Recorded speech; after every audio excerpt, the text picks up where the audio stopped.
Freedom was never ahead. It was always behind me, pretending to be a destination. They said the walls were the prison. They were wrong.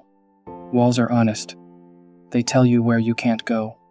The real prison doesn't announce itself. It shows you choices, after deciding which one you'll take.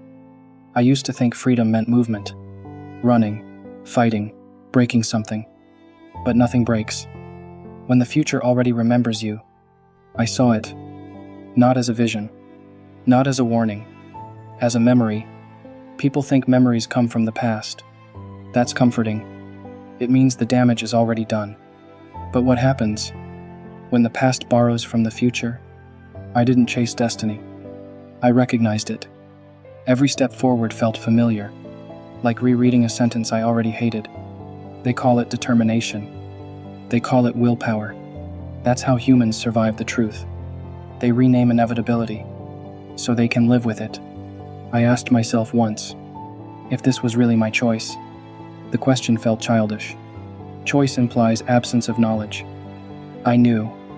Knowing removes freedom faster than chains ever could.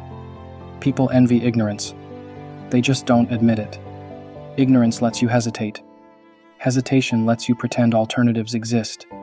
I didn't have that luxury. The future didn't ask for permission. It arrived early and sat inside my head. Every time I tried to resist, I remembered resisting. That's the cruel part. Resistance was already included. Fight, they said. I did. Keep moving forward, they said. I never stopped. They never asked where forward was leading. Humans love simple narratives. Hero, villain, sacrifice, freedom. Those are words for people who still believe the ending can change. I wasn't angry at the world.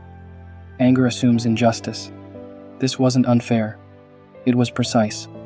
Every cause aligned. Every reaction accounted for. A closed system.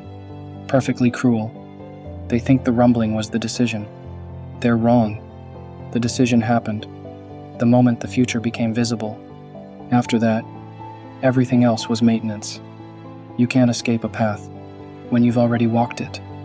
People ask why I didn't stop. Stop where? At which memory? The first one? The last one? Stopping would have required ignorance. I was already disqualified. Freedom was never stolen from me. That would imply it once existed. Freedom was the story told. To keep moving.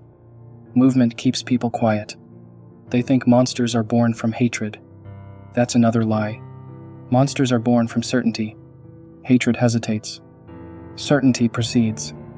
I didn't feel powerful. Power suggests control. I felt heavy. Knowing the outcome doesn't make carrying it easier. It just makes dropping it impossible. They'll argue forever about whether it was right or wrong. That debate is a privilege. Right and wrong matter only when alternatives exist. I saw one path. It just kept repeating itself from different angles.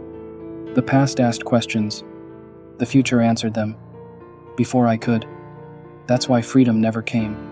Not because I lacked strength. Not because I lacked courage. But because I knew.